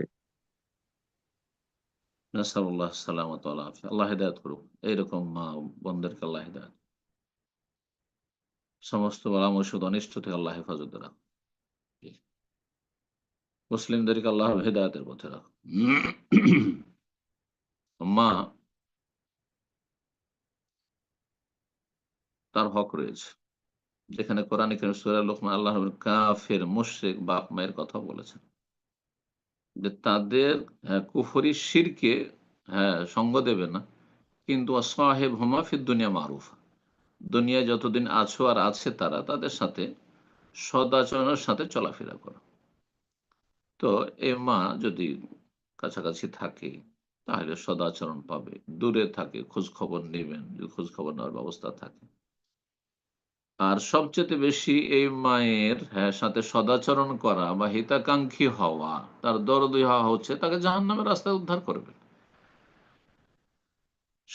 সে যদি এমন হয় যে এখনো হারাম জীবন যাপন করছে, কারণ এইভাবে যারা স্বামীর ঘর থেকে পালিয়ে চলে যায় তারা ব্যাকডেট দিয়ে তালাক করায়, যে তালাক হয়, তারপরে সাথে সাথে বিয়ে পড়িয়ে নেয়, না ইদ্যত না পার হলে বিয়ে হয়নি, তাহলে জেনা ব্যভিচারে লিপ্ত আছে। তাহলে এই জাহান্নামে যাওয়ার কাজ থেকে তাকে উদ্ধার করবেন, হ্যাঁ, যাতে করে হালাল জীবন যাপন করতে পারে বাকি জীবনটা, আর তারপরে অন্তর থেকে তওবা করে, খালেস অন্তর থেকে তওবা করে, আমল ভালো করে, হতে পারে আল্লাহর মাফ করে দেবে। ইন্নাল্লাহ ইয়াগফিরু যুনুবা জামিআ। কিন্তু এইভাবে যদি পাপ করতেই থেকে যায় সারা জীবন, তো জাহান্নামে যাবে, আপনার আমার চোখের সামনে জাহান্নামে যাবে। যেমন ইব্রাহিম আলাইহিস সালামের বাপ জাহান্নামে যাবে, ইব্রাহিম আলাইহিস সালামের চোখের সামনে। তো সবচেয়ে বেশি হিতাকাঙ্ক্ষী হওয়া, সদাচরণ করা হচ্ছে জাহান্নামের রাস্তা থেকে তাকে মুক্ত করা। আল্লাহ হেফাজত করুন, আল্লাহ তৌফিক দান করুন। হ্যাঁ, নোংরা ভাষা বলা যাবে না, খারাপ আচরণ করা যাবে না, দুর্ব্যবহার করা যাবে না, হ্যাঁ, আর তারপরে তার যে বদচরিত্র সেই জন্য তাকে গালমন্দ করা যাবে না, ইত্যাদি। ফালা তাকুল্লাহুমা উফ ওয়ালা তানহারহুমা, ধমক দিয়ে কথা বলা জায়েজ নয়, কষ্টদায়ক কোনো কিছু, কোনো আচরণ করাও জায়েজ নয়। ওয়াকুল্লাহুমা কাওলান কারীম, সম্মানজনক কথা বলবে। আর সবচেয়ে বেশি সম্মান দেওয়া হচ্ছে হেদায়েতের জন্য দোয়া করা এবং চেষ্টা করা, দোয়া করা এবং দাওয়াত দেওয়া। জি, দুটোই করবেন। আল্লাহর কাছে দোয়া করেন, আল্লাহ তুমি আমার মাকে হেদায়েত করো, এবং মাকে বিভিন্ন সোর্সে দাওয়াত দেওয়ার চেষ্টা করবেন। জেনা ব্যভিচারের অপরাধ সম্পর্কে তাকে আলোচনা শোনান, যদি লেখাপড়া করতে পারে তো বই পুস্তকও দেন, হতে পারে আল্লাহ কোনো সময় হেদায়েত করে দিবেন। তার যদি চেষ্টা থাকে তো আল্লাহ হেদায়েত করবে। মান ইয়াহদিল্লাহু ফাহুয়াল মুহতাদ, আল্লাহ যদি হেদায়েত করেন তো হেদায়েত পেতে পারে। ওয়া মা যালিকা আলাল্লাহি বিআজিজ, আল্লাহর কাছে কোনো কিছু অসম্ভব নয়। বারাকাল্লাহ। আমিন, জাযাকাল্লাহ খায়ের। এই পর্যায়ে প্রশ্ন করবেন নূরজাহান, আপনি প্রশ্ন করুন। আসসালামু আলাইকুম ওয়া রাহমাতুল্লাহি ওয়া বারাকাতুহু। শেখ, ওয়ালাইকুম আসসালাম ওয়া রাহমাতুল্লাহি ওয়া বারাকাতুহু। জি, আমি আপনার ছাত্রী, আমি বর্ধমান থেকে বলছি। মাশাআল্লাহ, আপনার বলেন। ওয়াজ শুনে শুনে এই 4 বছর 5 বছর হিদায়ত হয়েছে। আপনারই ওয়াজ শুনি, সবকিছুই আল্লাহ আপনারই কথা শুনে মেনে চলি। কিন্তু এই সকাল আলহামদুলিল্লাহ। সন্ধ্যের জিকির গুলো করছি, কিন্তু এই সকাল সন্ধ্যের আরো দোয়াগুলো আপনার ওয়াজ শুনে পাচ্ছি, কিন্তু ওগুলো উচ্চারণ গুলো করতে পারছি না। কোন বইয়ের থেকে পাবো, পুস্তক থেকে, সেগুলো বাংলাতে, আমি আরবিও জানি না। বাংলায় কি বই কিনলে পাবো সেটা জানতে চাই। আপনার ফোন নম্বরটা পেলে অনেক কিছু আমার জানার আছে এ বিষয়ে। আপনার আপনার বাড়ি যেহেতু বর্ধমান, কলকাতায় আইনি তোহফা সলাতে মুস্তফা পাবেন। আশা করি তাতে উচ্চারণ আছে, উচ্চারণ থাকার কথা। আইনি তোহফা সলাতে মুস্তফা, শেখ আইনুল বারী রাহিমাহুল্লাহ, হ্যাঁ, একটি গুরুত্বপূর্ণ পুস্তক রয়েছে রাসূলুল্লাহ সাল্লাল্লাহু আলাইহি ওয়াসাল্লাম সহিহ নামাজ সম্পর্কে। জি। আর একটি হচ্ছে সলাতে মুবাশশির, শেখ আব্দুল হামিদ ফাইজুর রয়েছে। এছাড়া যদি কলকাতায় বাংলাদেশ থেকে ছাপা বইও পাওয়া যায়, আল্লামা আলবানী রাহিমাহুল্লাহর কিতাব রয়েছে, হ্যাঁ, রাসূলুল্লাহ সাল্লাল্লাহু আলাইহি ওয়াসাল্লামের সালাত, সেটি পাবেন, খুব গুরুত্বপূর্ণ বই। এটা হইতে পারে। ডক্টর আসাদুল্লাহ আল গালিব হাফিজাহুল্লাহ কিতাব রয়েছে সলাতুর রসুল। যে কোনো একটি কিতাব দেখেন যেটাতে উচ্চারণ রয়েছে, উচ্চারণ রয়েছে, সেখান থেকে সেই জিকির গুলো আপনি উচ্চারণ সহ আশা করি পেয়ে যাবেন। আর না হলে কোনো আশেপাশে কোনো মহিলা আছে যে আরবি জানে, তার কাছ থেকে সেগুলো শিখে নিতে পারবেন, শিখে নিতে পারবেন। আল্লাহ তৌফিক দিক, আল্লাহ দিনের ওপর রাখুক, আল্লাহর উপর আরো এগিয়ে যাওয়ার তৌফিক দান করুন। বারাকাল্লাহ ফিক। প্রশ্ন করবেন আল আমিন, জি আপনি প্রশ্ন করুন। আসসালামু আলাইকুম ওয়া রাহমাতুল্লাহ। ওয়ালাইকুম আসসালাম ওয়া রাহমাতুল্লাহি ওয়া বারাকাতুহু। জি, শেখ, আমি বাংলাদেশ রংপুর জেলা থেকে, রংপুর বিভাগ থেকে বলতেছি। বলেন। শেখ, আমার প্রশ্নটা হলো যে বর্তমান সময়ে যুবকদের দেখা যায় যে যুবকরা ছবি তোলা ফোনের মাধ্যমে বা কোনো ডিভাইস ক্যামেরার মাধ্যমে ছবি তোলার জন্য আর কি সবসময় থাকে। যেমন আপনারা আলেমদের সঙ্গে ছবি তুলে, বা কোনো জায়গায় বেড়াতে গেলে ছবি তুলে, পিকনিক বা কোনো মসজিদ বা মক্কা মদিনা, এই অসংখ্য ছবি তুলে, এই ছবি তোলাগুলো কি জায়েজ? আহ, শেখ শেখ সালে আল ফাউজান, উনি তো মনে হয় হারাম বলছিল বিষয়টা, যদি একটু বিস্তারিত বলতেন। ছবি সম্পর্কে আমার একটা আলোচনায়, ধারাবাহিক আলোচনা গেছে কয়েক সপ্তাহ আগে। আমাদের ধারাবাহিক নিয়মিত আলোচনায় থাকলে একটা পর্বে দেখবেন ছবি সম্পর্কে আলোচনা আছে। ছবি, কোন ছবিটা সর্বসম্মতিক্রমে হারাম, যেটা দেহ বিশিষ্ট স্ট্যাচু, হ্যাঁ, আর আপনার যেগুলো ক্যামেরার ছবি, সেগুলিতে বড় ইখতলাফ রয়েছে, ইখতলাফ রয়েছে। একদল বলছেন সেটা না জায়েজ, আর একদল বলছেন যে জায়েজ, আর একদল বলছেন প্রয়োজন হলে জায়েজ, আর বিনা প্রয়োজনে জায়েজ নয়। আর আমরা বলছি যে প্রয়োজন হলে জায়েজ রয়েছে। কিছু কিছু বিষয় প্রয়োজন রয়েছে, যেমন আপনার ইফতার পার্টি রয়েছে, আর কেউ দিচ্ছে, ডোনার কেউ দিচ্ছে, তাহলে রিপোর্ট পেশ করতে হবে। ইসলামিক আলোচনা হয় অনেক সময়, আর রিপোর্ট দিতে হয়, কর্মকর্তাদের রিপোর্ট দিতে হয়, হ্যাঁ, তখন সেই ছবি তোলার প্রয়োজন রয়েছে। তো এইরকম ক্ষেত্রগুলিতে জায়েজ। হুম, কল্যাণমূলক কাজের ক্ষেত্রে, কল্যাণমূলক কাজে সহযোগী হবে, তাহলে ঠিক আছে। কিন্তু আলেমদের পাশে ছবিটা তুলে নিলাম আর দেখাবো, এই আমি অমুক শাইখের সাথে দেখা করেছি, এগুলি জায়েজ নয়। আর কমপক্ষে এটা অসার। আমি বলি যে কমপক্ষে যদি, হ্যাঁ, নাজায়েজ নাও হয়, তো কমপক্ষে হালকা ফতোয়া হচ্ছে যেটা অসার, ফালতু কাজ। আর মুমিন ব্যক্তি সম্পর্কে আল্লাহ রাব্বুল ইরশাদ করেছেন, যারা জান্নাতি, কাদ আফলাহাল মুমিনুন আল্লাযীনা ফি সালাতিহিম খাশিউন। কয়েকটি বৈশিষ্ট্যের একটি হচ্ছে আল্লাযীনা হুম আনিল লাগwi মুরিদুন, যারা অসার কথা কাজ থেকে বিরত থাকে, অসার কাজ করে, ফালতু কাজ। জি, আমি আমার চাইতে সিনিয়র ব্যক্তির সাথে ছবি তুলবো, হ্যাঁ, কাবার ইমামের সাথে, মসজিদ নববীর ইমামের সাথে, বড় বড় শেখদের সাথে, আর দেখাবো যে আমি খুব সিনিয়র মানুষ, হ্যাঁ, তো নিয়তটা তো খারাপ। 2 নম্বর কথা, নিয়ত যদি খারাপ না থাকে, লাভটাই কি এতে আমার? হ্যাঁ, লাভ আছে? ওয়াসার কথা কাজের সংজ্ঞা আমি করেছি। হ্যাঁ, ওলামারা কি করেছেনই, কিন্তু অসার কথাকার শব্দটিও বুঝছেন লাগো। আমি যেটা বলে থাকি আমার আলোচনায়, সেটা হচ্ছে যেই কাজ করলে মানুষের জীবনটা খুব মূল্যবান জীবন, আমার আপনার লাইফটা খুব মূল্যবান, এই সময়গুলো অনেক মূল্য আছে, আর ফিরে আসবে, যে সময়টা চলে যাচ্ছে আর ফিরে আসবে না, যে কোনো ক্ষেত্রে হোক না কেন ফিরে আসবে না।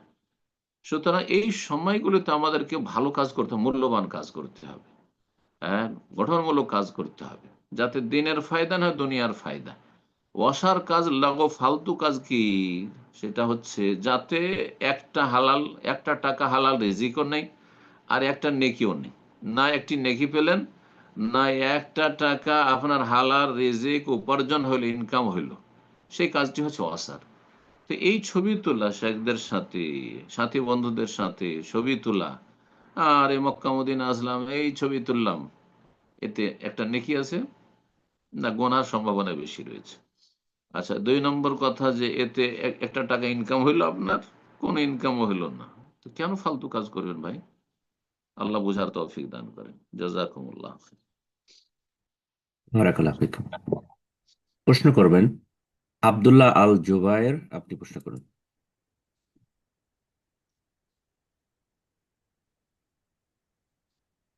আব্দুল্লাহ আল জুবায়ের, জি আপনি প্রশ্ন করুন। আসসালামু আলাইকুম রহমতুল্লাহ। ওয়ালাইকুম আসসালাম ওয়া রাহমাতুল্লাহি ওয়া বারাকাতুহু। জি শেখ, বাংলাদেশ ফেনী জেলা থেকে বলতেছিলাম। বলেন প্রশ্ন। শেখ, বর্তমান বিশ্বে মুসলিমদের মধ্যে বিভিন্ন দল উপদলের সৃষ্টি হয়েছে, যা ব্যাপক আকার ধারণ করেছে। এই যে আমরা যা কোরআন সুন্নাহর অনুসারী আছি, আমরা নিজেদের আহলুল হাদিস বা সালাফি বলে থাকি, এটার মাধ্যমে আমরাও একটা দলে বিভক্ত হয়েছি, যা ইসলাম নিষিদ্ধ আমরা জানি। এবং এটা এত ব্যাপক আকার ধারণ করেছে যে আমরা অমুসলিমদের সাথে যখন কথা বলতে যাই, তখন ওরাও আমাদেরকে বলে যে আমরা কি ইসলাম ধর্ম গ্রহণ করব? তোমাদের নিজেদের মধ্যেই তো বিভ্রান্তি বিভক্তি সৃষ্টি হয়েছে, আগে নিজেদেরকে ঠিক করো, এরপরে আমাদেরকে দাওয়াত দিতে এসো। এখন এই অবস্থায় আমরা কি নিজেদেরকে মুসলিম বলে দাবি করব, নাকি আহলে হাদিস বা সালাফি বলে দাবি করব? এই বিষয়ে আপনার মতামত চাচ্ছি। আমরা যখন আমাদের আপোষে যখন মুসলিম সমাজে পরিচয় দিব, তখন আহলুল হাদিস বলতে হবে, মুসলিম বলা যথেষ্ট না। তখন প্রশ্ন থেকে যে মুসলিম তো আপনি মুসলিম হানফি না শাফি না মালিকি না হাম্বলি, তো বললেন আমি কোনোটাই নাই, তো ভাই কি আপনি? তখন তো আপনাকে আহলে হাদিস বলতে হচ্ছে, তাহলে তো আপনাকে সময় লস করতে হচ্ছে। তা না করে কোনো মুসলিমকে যখন পরিচয় দিবেন, আমি আহলে হাদিস মুসলিম বা সালাফি মুসলিম, বোঝা গেছে? এক কথা শেষ। আর যখন অমুসলিমকে পরিচয় দেবেন যে আপনি কি, তখন বলে আমি মুসলিম, ওর কাছে আপনাকে বলার প্রয়োজন কি? যদি বলেন যে না আমরা আহলে হাদিসের নাম কেন দিব, হ্যাঁ, আহলে হাদিস কোন একজন ব্যক্তির সাথে, হ্যাঁ, সম্পৃক্ত না। আহলে হাদিস কোরআন এবং হাদিসের সাথে সম্পৃক্ত। কোরআনকে হাদিস বলা হয়েছে কয়েক জায়গায় কোরআনে কারিমে, এবং হাদিসে বলা হয়েছে ফাইন্না খায়রাল হাদিস কিতাবুল্লাহ, আর হাদিস তো হাদিস। তো যেই ব্যক্তি কোরআন সুন্নাহর নির্ভেজাল অনুসারী, সে হচ্ছে আহলুল হাদিস। আমাদের মধ্যে ব্যক্তি পূজার, ব্যক্তির অন্ধত্বের কোনো গন্ধ নেই। পক্ষান্তরে হানফি, শাফি, মালিকি, হাম্বলি, দেওবন্দি, বেরেলভি, নকশবন্দি, চিস্তি, কাদেরি, মোজাদ্দেদি, কথা বোঝা আছে, রেফাই, তিজানি, সবগুলি ব্যক্তি পূজা, সবগুলিতে ব্যক্তির সাথে সম্পৃক্ত করা হয়েছে। তাহলে তারা তাদের লেভেলগুলো সাফ করুক, তখন আমাদের আর প্রয়োজন হবে না। হ্যাঁ, ওদের লেভেলগুলো থেকে যাবে, ভুল লেভেলগুলো, আর সহি লেভেলে কেন আপত্তি এত? ভাই, আমাদের লেভেলের তো প্রয়োজন এই জন্য হয়েছে যে আমাদেরকে পরিচয় দিতে হবে, সেই জন্য। আপনাদের লেভেলগুলো সব উঠিয়ে ফেলে দেন, যেমন সাহাবাই কেরাম সবাই মুসলিম ছিলেন, সেই জন্য আর প্রয়োজন হয়নি। কিন্তু সাহাবাই কেরামদের শেষ জামানে যখন ফিতনা শুরু হলো, আর খাওয়ারেজ জঙ্গি বেরোলো, আর রাওয়াফেজ শিয়া বেরোলো, তখন আহলুস সুন্নাহ এবং আহলে বিদআত বলা হইতো। তখন দুটোর নাম চলে আসলো, শুধু মুসলিম বলা হইতো না। ইমাম ইবনে সিরিন রাহিমাহুল্লাহ বলছেন সহিহ মুসলিমের ভূমিকাতে রয়েছে, ফায়ুনজারু ইলা আহলিস সুন্নাতি ফালাম্মা ওয়াকাআতিল ফিতনা, যখন ফিতনার যুগ চলে আসলো, আর এই খারিজি আর রাফিজি বেরোলো, আর একদল আহলে সুন্নাত, তখন আমরা দেখতে লাগলাম যে কার কাছ থেকে হাদিস নেব। হ্যাঁ, ফালাম্মা ওয়াকাআতিল ফিতনা, যখন আপোষে কলহ বিবাদ ফিতনা, এই যে ফিরকা তৈরি হলো, দুটো ফিরকা, বাতিল ফিরকা প্রথম তৈরি হলো, হ্যাঁ, মুসলিম সমাজে। একটি হচ্ছে খাওয়ারেজ আর একটি হচ্ছে রাওয়াফেজ, শিয়া আর খারিজি জঙ্গি। তখন ফায়ুনজারু ইলা আহলিস সুন্নাহ, আহলে সুন্নাতকে আমরা খোঁজ করতাম যে আহলে সুন্নাতের উলামা কারা, ফায়ুখাযু হাদিস, তাদের থেকে আমরা হাদিস নিতাম, দিনের জ্ঞান অর্জন করতাম। ওয়ায়ুনজারু ইলা আহলিল বিদআহ, তারপরে আমরা দেখতাম বেদাতি আলেম ওলামা কারা, বেদাতি কারা, খারেজি কারা, আর রাফিজি শিয়া কারা। ফালা ইউখাযু, তাদের থেকে হাদিস নিতাম না, তাদের থেকে কোরআন হাদিসের জ্ঞান অর্জন করতাম না। তাহলে ওই যুগেই তো হ্যাঁ মুসলিম জাতি তিনটে নাম হয়ে গেল, সত্যিকার মুসলিম, খাঁটি মুসলিম যারা, হ্যাঁ সালাফদের অনুসারী, আর এক দল হচ্ছে খাওয়ারিজ, এক দল হচ্ছে রাফেজি শিয়া। আর তারপরে তখন হ্যাঁ মুরজিয়া, কাদরিয়া, জাহমিয়া, বহু ফিরকা চলে আসলো, আর তারপরে সুফিদের মেলা তরিকা চলে আসলো। তো এত বাতিল ভ্রান্ত তরিকা থাকবে, তার মাঝে সেগুলির ক্ষেত্রে আপত্তি নেই। তাহলে কি করে আপনি নিজেকে চিহ্নিত করবেন?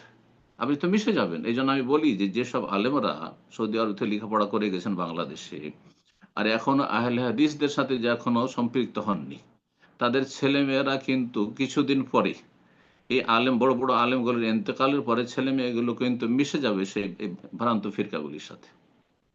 দেখবেন আপনি, আমি একটি কথাই বলে রাখলাম যে আপনি রাস্তা ক্লিয়ার করে দেন যে আমি আহলুল হাদিস হয়ে গেছি, আমি সালাফি হয়ে গেছি, হ্যাঁ আমি কোরআন সুন্নাহ নির্ভেজাল অনুসারী হয়ে গেছি, আর আমি থাকলাম হানফি থাকলাম, কিন্তু আমি হালকা থাকলাম। আরে আজকে আপনি হালকা হানফি থাকলেন, কালকে আপনার ছেলে পাক্কা দেওবন্দি, নয় তবলিগি, নয় বেরলবি হয়ে যাবে, না ইখওয়ানি হয়ে যাবে, এইভাবে গুমরাহ হয়ে যাবে, বাতিলের সাথে মিশে যাবে।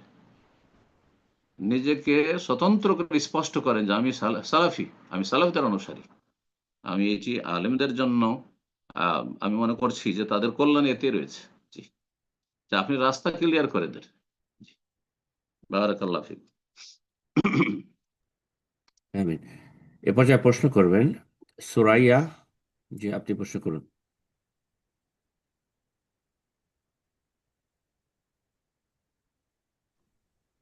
আসসালামু আলাইকুম শেখ। ওয়ালাইকুম আসসালাম ওয়া রাহমাতুল্লাহি ওয়া বারাকাতুহু। জি আমি আমেরিকা থেকে বলছি শেখ। আমার প্রশ্নটা হচ্ছে বলেন। আমি কেউ যদি বদলি হজ করে, তার কি ওই যে পূর্ণ হজের সওয়াব হবে, নাকি সে আংশিক পাবে? সে যে বদলি হজ, আমি আরেকজনের বদলি হজ করলাম, আমার সওয়াবটা কি পূর্ণ হজের সওয়াব পাওয়া যাবে? প্রথম কথা, বদলি হজের জন্য নিজের ফরজ হজ আদায় করতে হবে। আর সেটা তাহলে জানি আমাদের শেখ, সেটা জানি। হ্যাঁ, সেটা জানি। হ্যাঁ, বদলি হজ যিনি করবেন, তিনি যেহেতু হজে বদল করছেন, যার পক্ষ থেকে করছেন তারই হজ হবে। একটি হজ দুজন তিনজনের পক্ষ থেকে হয় না, সুতরাং তার পক্ষ থেকে হজ হবে না। তিনি হজের সমান সমান সওয়াব পাবেন এটাও বলতে পারবো না, তবে এতটুকু বলা যাবে, ওলামারা বলেছেন যে তিনি একজনের ফরজ হজ আদায় করায় এহসান করেছেন, অবদান রেখেছেন, তার অনুগ্রহে, হ্যাঁ তার মেহনত পরিশ্রম কষ্ট করার মাধ্যমে একজন ভাই বোনের বদলি হজ আদায় হয়ে গেছে, হ্যাঁ ফরজ হজ আদায় হয়ে গেছে। সেজন্য আল্লাহ রাব্বুল তাকে বঞ্চিত রাখবেন, তার মেহনত পরিশ্রমের পারিতোষিক আল্লাহ দেবেন। জি, কিন্তু সমান সমান একটা হজ করলো আর দুটো হজের নেকি পেলো, আর যে করলো সেও সমান হজের নেকি পেলো, আর যার পক্ষ থেকে করা সেও তোরে নেকি পেলো, এইরকম কোন দলিল আমাদের কাছে নেই। আল্লাহ তাআলা। জি। প্রশ্ন করবেন উম্মে হাবিবা। জি, আপনি প্রশ্ন করুন। আসসালামু আলাইকুম রহমতুল্লাহি ওয়াবারাকাতুহু শেখ। ওয়ালাইকুম আসসালাম ওয়া রাহমাতুল্লাহি ওয়া বারাকাতুহু। শেখ, আমি বাংলাদেশ থেকে বলছি। জি, প্রশ্ন। আমার প্রশ্ন হচ্ছে শেখ, এই যে আমাদের ঘরের মানুষ, আমার ফ্যামিলির মানুষেরাও যে হিংসা করে, গীবত করে, পিছনে কথা বলে, এর কারণে তো আমাদের অন্তরটা ভেঙে যায় ওদের এই ব্যবহারের। সেক্ষেত্রে আমরা ওদের সাথে কিরকম ব্যবহার করব, আর তাদের এই ব্যবহারে আমরা কিভাবে ধৈর্য ধারণ করব? আল্লাহ সবর করতে বলেছেন, বোঝা গেছে। ইন্নাল্লাহ মা'আস সাবিরিন, সবরের, ধৈর্যের যে ফজিলতের আয়াতগুলি রয়েছে, হাদিস রয়েছে, সেগুলিকে সামনে রাখতে হবে। যে তারা গীবত করে তাদের আমলনামা খারাপ করেছে, হ্যাঁ তারা জাহান্নামে যাওয়ার কাজ করছে। হিংসা করে তারা তাদের আমলনামা খারাপ করেছে, হ্যাঁ তাদের পরিণাম খারাপ করছে। আর আমি সবর করে আল্লাহ সন্তুষ্টি হাসিল করছি। ইন্নাল্লাহ মা'আস সাবিরিন, আল্লাহ ধৈর্যশীলদের সাথে রয়েছেন। এবং ধৈর্যের কত ইন্নী জাযাইতুহুমুল ইয়াওমা বিমা সাবারু আন্নাহুমুল ফাইজুন। হাসর মাঠে আল্লাহ ঘোষণা করবেন যে আজকে আমি তাদেরকে প্রতিদান দেব কিসের? বেমা সাবারু, যেহেতু তারা ধৈর্য ধারণ করেছে। আর সে প্রতিদান হচ্ছে যে বেআন্নাহুম হুমুল ফাইজুন, ইন্নী জাযাইতুহুমুল ইয়াওমা বিমা সাবারু আন্নাহুম হুমুল ফাইজুন, এরা হচ্ছে সফল। তাহলে হাসর মাঠে আপনি সফল হবেন, জান্নাতি হবেন। আর যারা হিংসা করে, শত্রুতা করেছে, যারা গীবত করে, তারা জাহান্নামে যাবে, কঠিন শাস্তির সম্মুখীন হবে। তাদের হিসাব হবে, আপনাকে বেহিসাব আল্লাহ ছেড়ে দিবেন। জি, ইন্নামা ইউআফাস সাবিরুন আজরাহুম বিগাইরি হিসাব, ধৈর্যশীলদেরকে আল্লাহ বেহিসাব পরিপূর্ণ বদলা দেবেন, পরিপূর্ণ বদলা দেবেন এবং বিনা হিসাবে। যেমন রোজার নেকি স্বয়ং আল্লাহ দেবেন, তেমন ধৈর্য সবরের নেকি স্বয়ং আল্লাহ দেবেন। রোজা একটি সবর, আর সবর অনেক কিছুরই সবর হয়ে থাকে। বালা মুসিবত সবর হয়ে থাকে, শারীরিক মানসিক কষ্টের উপর সবর হয়ে থাকে, পারিবারিক কষ্টে সবর হয়ে থাকে, প্রতিবেশীর কষ্টে, জালেমের জুলমের কষ্টে সবর হয়ে থাকে, বিভিন্ন ক্ষেত্রে আপনজন প্রিয়জন হারা সবর হয়ে থাকে। হ্যাঁ, আর সবর তিন প্রকার: আল্লাহর দিনের ওপর সবর, অটলতা, আর গুনাহ থেকে বেঁচে থাকার ক্ষেত্রে সবর, আর বালা মুসিবতের উপর সবর। এই তিন রকমের ধৈর্য ধারণ কেউ যদি করতে পারে তো সে পূর্ণাঙ্গ রূপে সে মুসলিম হতে পারবে। হ্যাঁ, তো আপনার কাজ হচ্ছে ধৈর্য ধারণ করা, এবং ধৈর্যের ফলাফল অনেক ভালো দুনিয়াতে এবং আখেরাতে, এতে কোনো সন্দেহ নেই। ওয়াস্তাইনু বিস-সাবরি ওয়াস-সালাহ, আল্লাহ বলছেন আল্লাহর কাছে সাহায্য চাও যখন এরকম দেখবে যে আমার সাথে শত্রুতা করছে, গীবত করছে, আমার মানহানি করছে, অথবা আমাকে বিভিন্নভাবে কষ্ট দিচ্ছে, হিংসা করছে। আল্লাহর কাছে সাহায্য চাইবেন সালাতের মাধ্যমে, ফরজ নফল সালাতের মাধ্যমে আল্লাহর কাছে দোয়া করে, আর ধৈর্যের মাধ্যমে, ধৈর্য ধারণের মাধ্যমে, ধৈর্য ধারণ করে আল্লাহ সাহায্য নেমে আসবে। জি, আল্লাহ আপনাকে সফল করবেন এবং আল্লাহ আপনাকে সম্মানিত করবেন, তাদেরকে লাঞ্ছিত করবেন। আল্লাহ রাব্বুল নবী সাল্লাল্লাহু আলাইহি ওয়াসাল্লাম বলছেন যে ওয়াসবির ওয়া মা সাবরুকা ইল্লা বিল্লাহ, তুমি ধৈর্য ধারণ করো হে নবী, এবং তোমার ধৈর্য, হ্যাঁ, ধৈর্য ধারণ আল্লাহর তৌফিকে হইতে পারে। ওয়ালা তাহজান আলাইহিম, কে কষ্ট দিয়েছে তাতে দুঃখ পেও না, কষ্ট নিও না, মনোকষ্ট নিও না। ওয়ালা তাকু ফি যায়কি মিম্মা ইয়ামকুরুন, তাদের ষড়যন্ত্রে, তারা যে ষড়যন্ত্র করছে তাতে তোমার অন্তর যেন সংকুচিত না হয়, মনোকষ্ট না হয়। ইন্নাল্লাহা মাআল্লাযীনা তাকাও ওয়াল্লাযীনা হুম মুহসিনুন, যারা আল্লাহ ভীরু এবং যারা নিষ্ঠাবান তাদের সাথে আল্লাহ রয়েছেন। জি, আল্লাহ রাব্বুল আলামিন সবরের ফজিলতে বহু আয়াত কোরআনে কারিমে নাযিল করেছেন। তো কোরআনে কারিমে তরজমা তাফসীর পড়ার চেষ্টা করবেন বা শুনবেন, দেখবে যে ঈমান সতেজ হবে। আর এগুলোর পরোয়াই করবেন না, এতে আপনার নেকি বাড়ছে, তাদের গুনাহ বাড়ছে, আপনার লাভ, তাদের লস। আল্লাহ বুঝার আমল করার তৌফিক দান করে। বারাকাল্লাহ ফিক। আমিন আমিন। প্রশ্ন করবেন শেখ আফতাব উদ্দিন। জি, আপনি প্রশ্ন করুন। আসসালামু আলাইকুম স্যার, কেমন আছেন? ওয়ালাইকুম আসসালাম ওয়া রাহমাতুল্লাহ। আমি আলহামদুলিল্লাহ। কোথা ভারতের থেকে? বীরভূম থেকে বলছি। কোথায়? আমি ভারতের বীরভূম থেকে বলছি। বীরভূম। মাশাআল্লাহ। আমার প্রশ্ন। প্রশ্ন ছিল আহ মোজার মাসার নিয়মগুলো জানা আছে, তো মোজা মাসা করছি, কিন্তু পেশাব করার সময় যদি ছিটে লাগা বা এরকম সম্ভাবনা থাকে বা মনে হয়, তাহলে কি সেই ক্ষেত্রে কি করণীয়? আর একটা ছোট্ট একটা, ওটা হ্যাঁ না এর মধ্যে প্রশ্নটা উত্তর হয়ে যাবে। আমাদের গ্রামে হনু এবং এগুলো খুবই অত্যাচার, তো এখানে যারা কৃষকরা যারা সবজি কিছু লাগায় না কেন, কিন্তু হনুতে খুব অত্যাচার করে। এবং বাড়িতে মুরগি ছানা সব যেগুলো কিসের থাকে, তো অত্যাচার? বিড়ালেরও খুব অত্যাচার। তা এই প্রাণীগুলো বুঝলাম আমরা না, কি করতে পারি? এদের কি জানা থেকে মারা যাবে?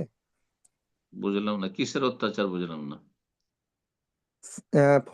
ফসলাদি গুলো হনু, ওই হনু মানে, বাঁদর। ও বানর, বানর, হ্যাঁ। হ্যাঁ হ্যাঁ, তুলে তুলে খেয়ে নেয়, সবকে নষ্ট করে দেয়। আচ্ছা।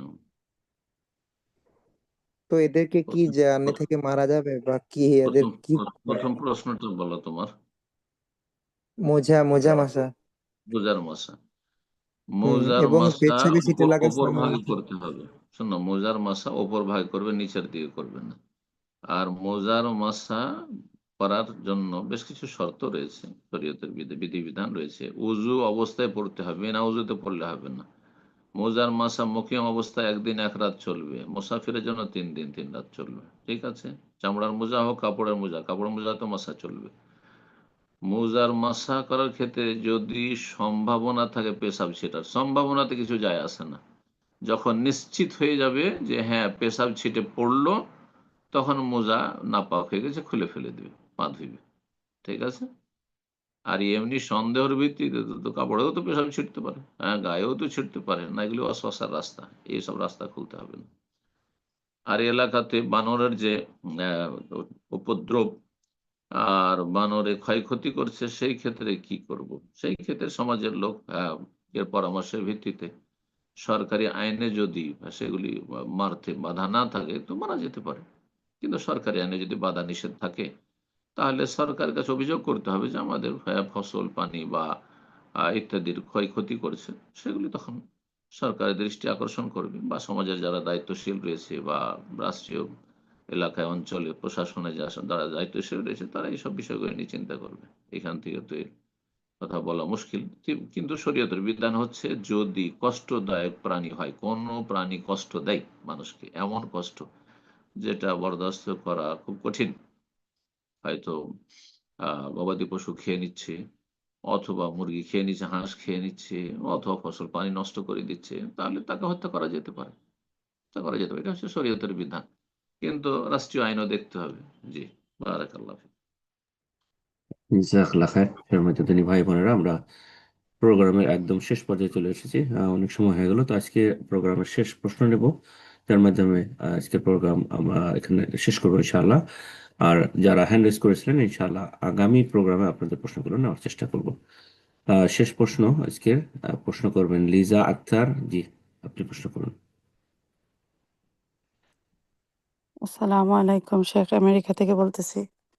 ওয়ালাইকুম আসসালাম ওয়া রাহমাতুল্লাহি ওয়া বারাকাতুহু। জি বলেন। আমি একদিন শুনছিলাম শেখ একটা হাদিস যে কখনো আল্লাহর প্রিয় হতে পারবে না যখন তোমার প্রিয় জিনিস আল্লাহর রাস্তায় দিয়ে দিবে। তো জানি না আমি কতটুকু বুঝাইতে পারতেছি।